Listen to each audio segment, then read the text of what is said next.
Hello दोस्तों, स्वागत है आपका। आप देख रहे हैं आपका सारथी एआई चैनल, जहां पर हम कर रहे हैं जीके को टॉपिक वाइज कवर। आज लेकर आए हैं दोस्तों भारतीय संविधान सभा या भारतीय संविधान के स्रोत, हमने कहां से क्या कुछ लिया था। बहुत इंपॉर्टेंट टॉपिक है दोस्तों पॉलिटी का। अक्सर कई सारे क्वेश्चंस बनते हैं। बहुत ही कम टाइम में इसको पूरी तरीके से कवर करेंगे। देखेंगे कुछ शॉर्ट इंपॉर्टेंट फैक्ट्स एंड करेंगे बहुत सारे पीवाईक्यूज। आप देखेंगे कि इस वीडियो को कंप्लीट करने के बाद आपका एक इम्पॉर्टेंट क्वेश्चंस बड़े ही आसानी से कंप्लीट हो जाएगा। तो चलिए स्टार्ट करते हैं दोस्तों। उससे पहले अगर अभी तक के चैनल के साथ नहीं जुड़े हैं तो चैनल को सब्सक्राइब कर लीजिएगा। हम रेगुलरली आपके लिए इम्पोर्टेंट कंटेंट यहाँ पर लाते रहते हैं। तो देखिए दोस्तों, भारतीय संविधान सभा क्या हुआ था, भारत में आया था कैबिनेट मिशन 1946 में। ब्रिटिश गवर्नमेंट ने जब ये अनुमान लगा लिया कि अब भारत को सत्ता हस्तांतरण का समय आ चुका है, तो वह भारत को जो भी सत्ता देना चाहती थी वो एक प्रॉपर वे में देना चाहती थी। मतलब कि भारत का पहले एक कैबिनेट क्रिएट हो, भारत की का एक संविधान हो, उसके अनुसार यहाँ पर आगे की प्रोसीडिंग्स हो। ठीक है, इसके लिए वो 1946 में भेजती है ब्रिटिश सरकार भारत में कैबिनेट मिशन, जो कि आता है भारत में 1946 में। ठीक है, जुलाई 1946 में कैबिनेट मिशन के 3 सदस्य होते हैं, Sir Stafford Cripps, Lord Pethick Lawrence और एबी अलेक्जेंडर। ठीक है, ये भी याद रखिएगा, पूछा जाता है। तो ये जो कैबिनेट मिशन है ये प्रस्तावित करता है भारत में संविधान सभा को।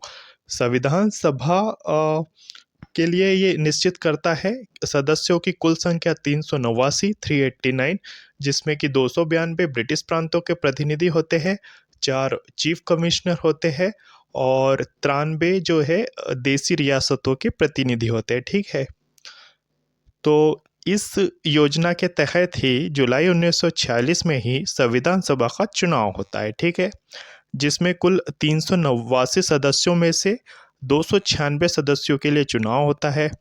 296 का चुनाव होता है तो इसमें कांग्रेस के 208, मुस्लिम लीग के 73 और 15 जो कि स्वतंत्र या अन्य दलों के होते हैं, ये ऐसे सदस्य चुन करके आते हैं। ठीक है, अब 9 दिसंबर 1946 को संविधान सभा की पहली बैठक होती है। जब संविधान सभा का फॉर्मेशन हुआ तो ये पहली बैठक करते हैं अपनी 9 दिसंबर 1946 को दिल्ली के कौंसिल चैम्बर के पुस्तकालय भवन में। ठीक है, अब जब पहली बार इसका आयोजन होगा तो सबसे पहले हमको बनाना होगा एक अध्यक्ष जो कि प्रोसीडिंग्स को आगे बढ़ाएगा। तो सबसे पहले अस्थायी सदस्य हम चुन लेते हैं डॉक्टर सच्चिदानंद सिन्हा जी को, जो कि सबसे बुजुर्ग व्यक्ति होते हैं सभा में। ठीक है, ये अस्थायी सदस्य है। ठीक है, याद रखिएगा। अब अस्थायी सदस्य का सबसे पहला काम होगा कि वो एक स्थायी सदस्य चुन बनाएगा सबसे पहले। तो स्थायी सदस्य का चुनाव करते हैं और बनाते हैं 11 दिसंबर को, यानी कि 2 दिन बाद ही स्थायी सदस्य बनाया जाता है डॉक्टर राजेंद्र प्रसाद को। ठीक है, उसके बाद उसके 2 दिन बाद 11 से 13 दिसंबर 1946 को पहली बैठक इसकी होती है, जिसमें जवाहरलाल नेहरू जो है उद्देश्य प्रस्ताव पेश करते हैं। भाई, जो कैबिनेट मिशन बना था वो उद्देश्य के लिए ही बना था, तो इस उद्देश्य को प्रस्तावित करते हैं डॉक्टर जवाहरलाल नेहरू 13 दिसंबर 1946 को। ठीक है, और इसके बाद 22 जनवरी 1946 को उद्देश्य प्रस्ताव को स्वीकृति मिल जाती है। और ये इस स्वीकृति के साथ कई सारी समितियों का फॉर्मेशन होता है, जैसे कि प्रारूप समिति जो कि संविधान बनाएगी, और संचालन समिति, संघीय समिति, इस टाइप से कई सारी समितियां बनती है। ठीक है, हम अभी देखेंगे कि कौन कौन सी समितियां और उनके कौन अध्यक्ष थे ये भी। तो जो प्रारूप समिति बनती है उसका ड्राफ्ट तैयार करते हैं बी.एन. राव जी। ठीक है, ये बी.एन. राव जी होते हैं, इनका पूरा नाम है बेनेगल नरसिम्हा राव। ठीक है, ये भी याद रख लीजिएगा। तो ये ड्राफ्ट बनाते हैं कि कैसे क्या संविधान बनेगा। ये ड्राफ्टिंग के आधार पर ही सबसे पहले प्रारूप समिति का गठन होता है, जिसमें कुल 7 सदस्य होते हैं और जिसकी अध्यक्षता करते हैं डॉक्टर भीमराव अंबेडकर। ठीक है, याद रखना है। और बाकी समितियां भी देख लेते हैं कौन कौन सी समितियां बनी थी। तो देखिए, संचालन समिति बनी थी जिसके अध्यक्ष डॉक्टर राजेंद्र प्रसाद थे। संघीय संविधान समिति बनी थी जिसके अध्यक्ष पंडित जवाहरलाल नेहरू थे। प्रांतीय संविधान समिति के अध्यक्ष सरदार वल्लभ भाई पटेल थे। प्रारूप समिति के भीमराव अम्बेडकर थे। संघ शक्ति समिति के अध्यक्ष नेहरू थे। मौलिक अधिकार और अल्पसंख्यकों को देख रहे थे सरदार वल्लभ भाई पटेल।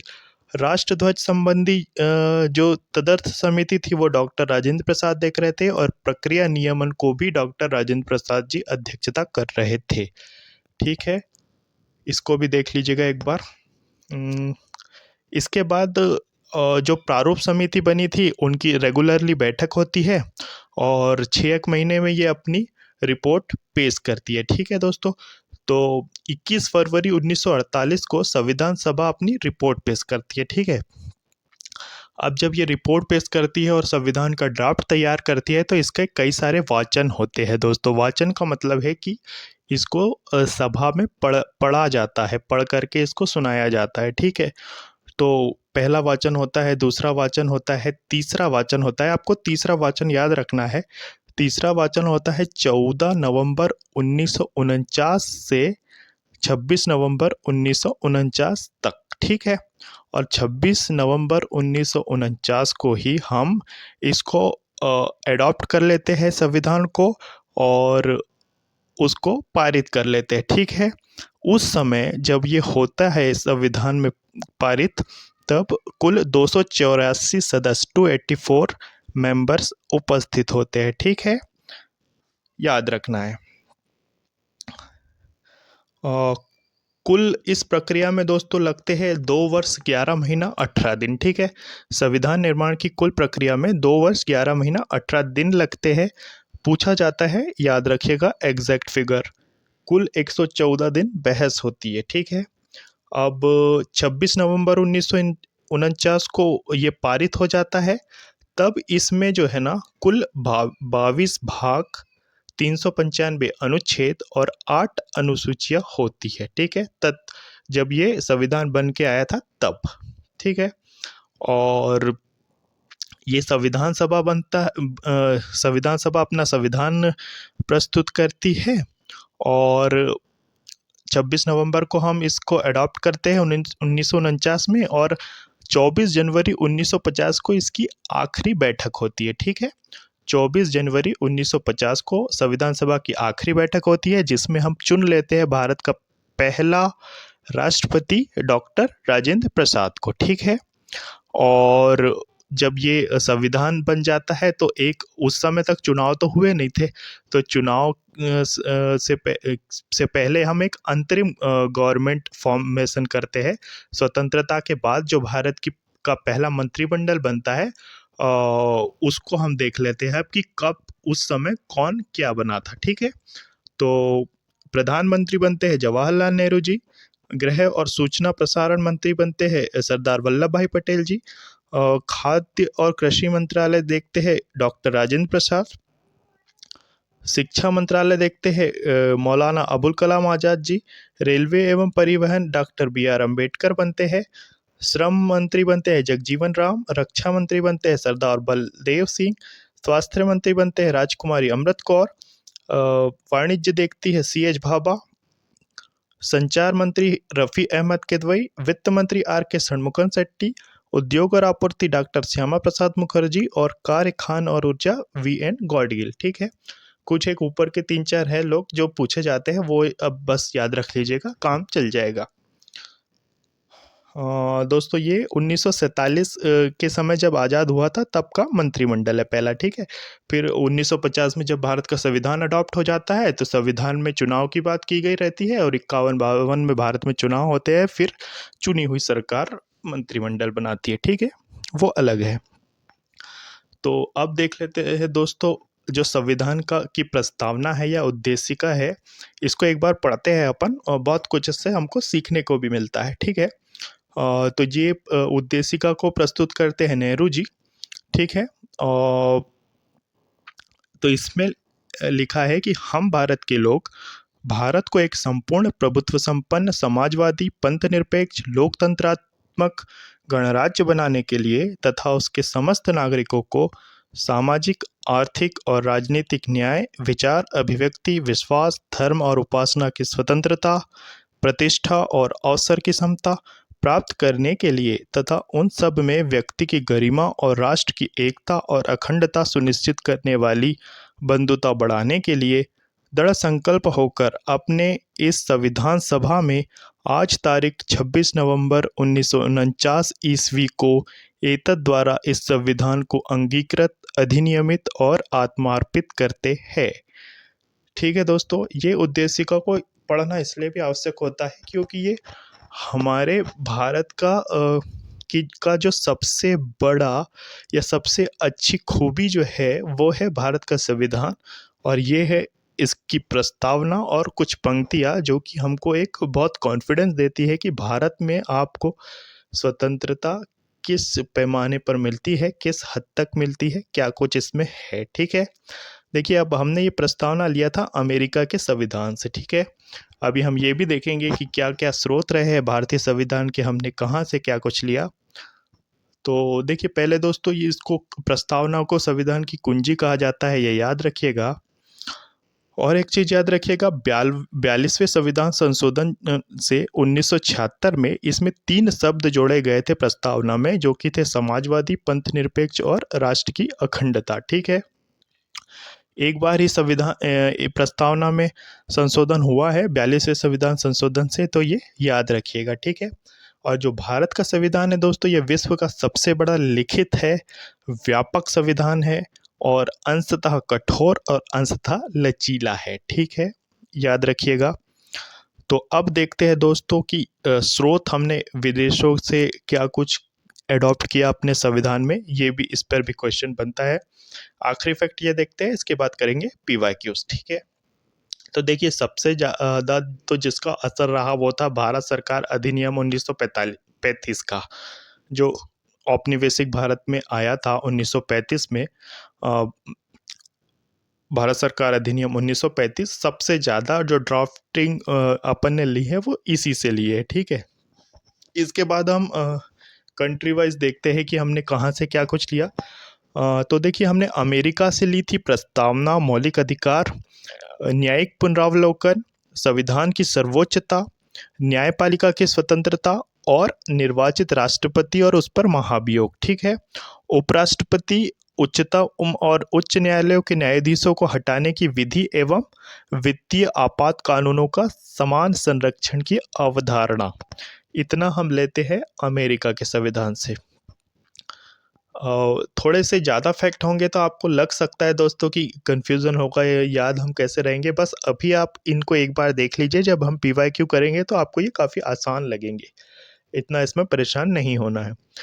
उसके बाद ब्रिटेन से देखते हैं, तो ब्रिटेन से हमने काफ़ी कुछ लिया है। संसदात्मक प्रशासन प्रणाली, एकल नागरिकता, विधि निर्माण प्रक्रिया, विधि का शासन, संसदीय विशेषाधिकार, मंत्रिमंडल प्रणाली, परमाधिकार लेख, द्विसदनात्मक सदनवाद और कानून के समक्ष समानता। ठीक है, ये हम लेते हैं ब्रिटेन से। नेक्स्ट में देखते हैं आयरलैंड से, तो आयरलैंड से हम लेते हैं नीति निदेशक सिद्धांत, राष्ट्रपति के निर्वाचन मंडल की व्यवस्था, राष्ट्रपति द्वारा राज्यसभा में साहित्य, कला, विज्ञान व समाज सेवा इत्यादि के क्षेत्र में ख्याति प्राप्त व्यक्तियों का मनोनयन, जो राष्ट्रपति 12 लोगों को चुनता है, राज्यसभा में सांसद बनाता है, ये उसकी बात है। नेक्स्ट में अपन देखते हैं ऑस्ट्रेलिया से अपन ने क्या लिया, तो ऑस्ट्रेलिया से ली अपन ने प्रस्तावना की भाषा, समवर्ती सूची का प्रावधान, केंद्र व राज्य के बीच संबंध तथा शक्तियों का विभाजन, संसद के दोनों सदनों की संयुक्त बैठक, व्यापार, वाणिज्य और समागम की स्वतंत्रता, ये हमने ऑस्ट्रेलिया से लिया। ठीक है, जर्मनी से हमने लिए थे आपातकाल के प्रवर्तन के दौरान राष्ट्रपति को मौलिक अधिकार संबंधी शक्तियाँ है, ये लिया था जर्मनी से। फिर हमने कनाडा से लिया था संघात्मक विशेषताएं, अवशिष्ट शक्तियाँ केंद्र के पास निहित होती है, राज्यपाल की नियुक्ति की विषयक प्रक्रिया, संघ और राज्य के बीच शक्ति का विभाजन और सर्वोच्च न्यायालय का परामर्शी न्याय निर्णयन। ठीक है, ये कनाडा से अडॉप्ट करते हैं। दक्षिण अफ्रीका से हम लेते हैं संविधान संशोधन की प्रक्रिया का प्रावधान, राज्यसभा के सदस्यों का निर्वाचन। ठीक है। रूस से हम लेते हैं मौलिक कर्तव्यों का प्रावधान, जापान से लेते हैं विधि द्वारा स्थापित प्रक्रिया, और फ्रांस से लेते हैं गणतंत्रात्मक और प्रस्तावना में स्वतंत्रता, समता और बंधुत्व के आदर्श। ठीक है दोस्तों, तो ये स्रोत थे विदेशी जो हमने अलग अलग संविधान में अलग अलग जगह से जो अडॉप्ट किए चीज़ों को, उसके रिगार्डिंग। ठीक है, तो अब मूव करेंगे दोस्तों क्वेश्चंस की ओर। देखेंगे क्वेश्चंस में कैसे क्या चीज़ें पूछी गई है। ठीक है, अभी तक के अगर आपने चैनल को वीडियो को लाइक नहीं किया है तो ज़रूर से कर दीजिएगा दोस्तों, काफ़ी मेहनत से इम्पोर्टेंट कंटेंट आपके लिए क्रिएट करते हैं। तो देखिए, पहला क्वेश्चन है, निम्नलिखित शख्सियतों में से किसे संविधान के दस्तावेज का मसौदा तैयार करने वाली संविधान सभा के कानूनी सलाहकार के रूप में नियुक्त किया गया था? HVR Iyengar, SN Mukherjee, BR Ambedkar या BN राव? तो हमने देखा था दोस्तों, ड्राफ्ट बनाया था BN राव जी ने। 9 दिसंबर 1946 को भारतीय संविधान सभा की पहली बैठक हुई थी, जिसमें अस्थायी अध्यक्ष सच्चिदानंद सिन्हा जी बने थे, और उन्होंने फिर बनाया था संविधान सभा के अध्यक्ष डॉक्टर राजेंद्र प्रसाद को। ठीक है, तो ये ड्राफ्टिंग किसने की थी? BN राव जी ने। ठीक है, ऑप्शन डी याद रखिएगा। नेक्स्ट देखते हैं, निम्नलिखित में से कौन सा शब्द भारतीय संविधान की मूल प्रस्तावना का हिस्सा नहीं था? लोकतांत्रिक, गणराज्य, धर्मनिरपेक्ष, संप्रभु, सार्वभौम। तो हमने देखा था दोस्तों कि धर्मनिरपेक्ष उसमें नहीं था जब ये ओरिजिनली फॉर्म हुआ था। इसे 42वें संविधान संशोधन जो कि 1976 में हुआ था, प्रस्तावना में जोड़ा गया था। ठीक है, याद रखिएगा। नेक्स्ट देखते हैं, भारत का मूल संविधान अंग्रेजी में किसके द्वारा हाथों से लिखा गया था? HVR अयंगर, प्रेम बिहारी नारायण रायजादा, वसंत कुमार वैद्य या SN मुखर्जी? तो इंग्लिश में जिन्होंने लिखा था दोस्तों, प्रेम बिहारी नारायण रायजादा जी थे। ये इन्होंने अपनी इटैलिक शैली में इसको लिखा था हाथों से। ठीक है, अभी हम देखेंगे अगला क्वेश्चन हिंदी के रिगार्डिंग। तो निम्नलिखित में से किसने सुलेख शैली में मूल भारतीय संविधान का हिंदी संस्करण लिखा था? SN मुखर्जी, प्रेम बिहारी नारायण रायजादा, वसंत कुमार वैद्य या नंदलाल बोस?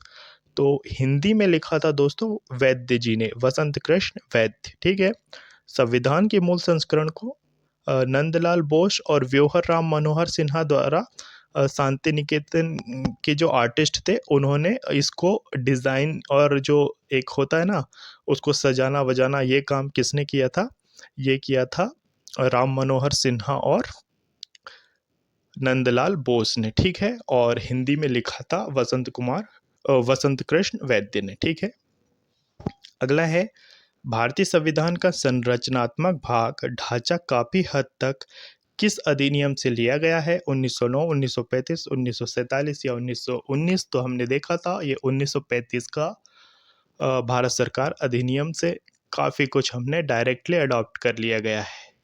और देख रहे होंगे दोस्तों आप कि किस तरह से फैक्ट कवर करने के बाद क्वेश्चंस आसान लगने लगते हैं। ठीक है, तो नेक्स्ट है, भारत के संविधान को वर्ष खालिस्तान में संविधान सभा द्वारा अपनाया गया था? 1947, 1949, 1950 या 1948? तो आपको डेट भी याद होना चाहिए, 26 नवंबर 1949 का दिन था जब हमने इसको पारित किया गया संविधान सभा द्वारा, और 26 जनवरी 1950 को ये लागू होता है, और इसकी अंतिम बैठक हुई थी 24 जनवरी 1950 को। कुल लगे थे इसमें 2 साल 11 महीने 18 दिन, और उस समय थे इसमें 22 भाग, 8 अनुसूचियां और 395 अनुच्छेद। ठीक है, मूव करते हैं नेक्स्ट क्वेश्चन की ओर, जो कि है, निम्नलिखित में से किसने उद्देश्य प्रस्ताव पेश किया था जिसको बाद में भारत के संविधान की प्रस्तावना के रूप में ग्रहण किया गया? राजेंद्र प्रसाद, JP कृपलानी, जवाहरलाल नेहरू या BR अम्बेडकर? तो ये नेहरू जी थे दोस्तों, जिन्होंने उद्देश्य प्रस्ताव पेश किया था 13 दिसंबर 1946 को। ठीक है, नेक्स्ट देखते हैं, भारत के संविधान को बनाने वाली संविधान सभा में कितनी महिला सदस्य थी। इंपॉर्टेंट क्वेश्चन है दोस्तों। 15 महिला सदस्य थी। ठीक है, याद रखिएगा। संविधान सभा में महिला सदस्यों की संख्या 15 थी। नेक्स्ट है, भारत की संविधान सभा की सदन समिति के अध्यक्ष कौन थे। B Pattabhi Sitaramayya, A V Thakkar, J B Kripalani या के एम मुंशी। तो सदन समिति के अध्यक्ष थे पट्टाभी सीतारामैया जी दोस्तों। ठीक है, याद रखिएगा। नेक्स्ट है, किसी राज्य के राज्यपाल के रूप में नियुक्ति के लिए भारत के संविधान द्वारा निर्धारित न्यूनतम आयु क्या है। 35 साल, 21 साल, 25 साल या 30 साल। तो 35 वर्ष का होना चाहिए दोस्तों। अनुच्छेद 153 में कहा गया है राज्यपाल के बारे में, तो याद रखिएगा 35 साल की न्यूनतम आयु होना चाहिए राष्ट्रपति या राज्यपाल बनने के लिए। अगला क्वेश्चन है दोस्तों, निम्नलिखित में से किसने भारतीय संविधान की प्रस्तावना को भारतीय संविधान की राजनीतिक कुंडली के रूप में वर्णित किया है। एन ए पालखीवाला, कन्हैयालाल माणिकलाल मुंशी, ठाकुरदास भार्गव या भीमराव रामजी आम्बेडकर। तो ये कहने वाले थे दोस्तों कन्हैयालाल माणिकलाल मुंशी जी। ठीक है, याद रखिएगा। अगला है, 1946 में निम्नलिखित में से किसे भारतीय संविधान का अंतरिम अध्यक्ष बनाया गया था। सरोजनी नायडू, सच्चिदानंद सिन्हा, एस सुब्रमण्यम अय्यर या सचिंद्रनाथ सान्याल। तो ये डॉक्टर सच्चिदानंद सिन्हा जी थे। ठीक है। नेक्स्ट है, भारत में पहला संविधान सभा चुनाव कब हुआ था। तो ये 1947 में, 1946 या 1949 या 1948। तो ये हुआ था 1946 में, जब कैबिनेट मिशन भारत आया था। नेक्स्ट है, संविधान सभा की कुल सदस्यता 389 थी, जिसमें कितनी रियासतों के प्रतिनिधि थे। 84, 102, 109 या 93। तो हमने फैक्ट में देखा था ये थे 93 रियासतों के प्रतिनिधि। ठीक है। नेक्स्ट है, संविधान सभा को भारतीय स्वतंत्रता अधिनियम 1947 की धारा खालिस्तान द्वारा मान्यता दी गई है। 6, 10, 12 या 8, 1। तो ये जो धारा 8(1) है ना दोस्तों, इसके तहत हम इसकी मान्यता दी गई है संविधान सभा को। भारतीय स्वतंत्रता अधिनियम 1947 की धारा 8(1) के द्वारा मान्यता दी गई है। ठीक है, याद रखिएगा। नेक्स्ट है, भारतीय संविधान में वर्णित मूल कर्तव्यों का प्रावधान निम्नलिखित में से किससे प्रेरित है। संयुक्त राज्य अमेरिका, फ्रांस, कनाडा या यूएसएसआर। तो ये है दोस्तों रूस या यूएसएसआर से हमने लिया है मूल कर्तव्यों को। ठीक है, ऑप्शन में रूस आए या यूएसएसआर आए, आपको कंफ्यूज नहीं होना है, पिक कर लेना है। नेक्स्ट है, भारतीय संविधान में मौलिक अधिकार निम्नलिखित में से किस देश के अधिकार पत्र से प्रेरित है। यूएसएसआर, जापान, ऑस्ट्रेलिया या यूएसए। तो हमने मौलिक अधिकार के ये लिया था या प्रस्तावना ये सब लिया था हमने यूएसए से, याद रखिएगा, अमेरिका से लिया था। नेक्स्ट है, भारतीय संविधान में उपराष्ट्रपति पद का प्रावधान कहाँ से लिया गया था। फ्रांस, संयुक्त राज्य अमेरिका, आयरलैंड या जापान। तो हमने उपराष्ट्रपति पद भी लिया था अमेरिका से, याद रखिएगा, यूएसए से ही। नेक्स्ट है, भारतीय संविधान में विधि के समक्ष समता की अवधारणा कहाँ के संविधान से ली गई है। ब्रिटेन, कनाडा, अमेरिका या आयरलैंड। तो दोस्तों ये हमने लिया है ब्रिटेन यानी कि इंग्लैंड के संविधान से। ठीक है, याद रखिएगा इसे। अगला है, भारतीय संविधान में गणतंत्र की अवधारणा निम्नलिखित में से किस देश के संविधान से ली गई है। जर्मनी, फ्रांस, ऑस्ट्रेलिया या जापान। तो हमने गणतंत्र को अडॉप्ट किया है फ्रांस के कॉन्स्टिट्यूशन से। ठीक है, याद रखिएगा। अगला है, भारतीय संविधान में संविधान संशोधन की अवधारणा निम्नलिखित में से किस देश के संविधान से ली गई है। दक्षिण अफ्रीका, जर्मनी, कनाडा या ऑस्ट्रेलिया। तो हमने ये लिया है दक्षिण अफ्रीका से। ठीक है, याद रखिएगा। अनुच्छेद 368 है जो संवैधानिक संशोधन की बात करता है, ये हमने लिया है दक्षिण अफ्रीका से, इसे याद रखिएगा। अगला है, भारतीय संविधान का निम्नलिखित में से कौन सा उपबंध कनाडा के संविधान से लिया गया है? न्यायपालिका की स्वतंत्रता, गणराज्य की संकल्पना, उच्चतम न्यायालय का परामर्शदायी क्षेत्राधिकार या समवर्ती सूची की संकल्पना। तो कनाडा से हमने उच्च न्यायालय का परामर्शदायी क्षेत्राधिकार लिया गया है, जिसके तहत जो सुप्रीम कोर्ट है अपना परामर्श दे सकता है। ठीक है, तो ये कुछ क्वेश्चन थे दोस्तों, जो पिछले 2 साल में संविधान सभा और संविधान के स्रोतों के ऊपर बने हुए थे। तो हमने इसको कवर किया कुछ इस तरीके से कि आपने जब क्वेश्चन सॉल्व किए होंगे तो आपको लगा होगा कि ये सब तो हमसे बन रहे हैं एक बार फैक्ट को कवर करने के बाद। तो इसी तरीके से हम आगे कंटिन्यू करेंगे दोस्तों। इम्पोर्टेंट टॉपिक्स जितने भी है एक एक करके आपके सामने लाते रहेंगे, तो इससे फॉलो करते रहिएगा, चैनल को सब्सक्राइब कर लीजिएगा। वीडियो के डिस्क्रिप्शन में लिंक है दोस्तों टेलीग्राम ग्रुप का, उसको ज्वाइन कर लीजिएगा। वहाँ इसका पीडीएफ आपको मिल जाएगा। पीडीएफ को एक दो बार रिवाइज करना है आपको, और ये वीडियो को टाइमली देखते रहना है। आप देखेंगे कि आपका काफ़ी इम्पोर्टेंट पोर्शन काफ़ी कम समय में तैयार हो गया है। तो चलिए दोस्तों, मिलते हैं जल्दी ही नेक्स्ट वीडियो में। तब तक के लिए ऑल द बेस्ट।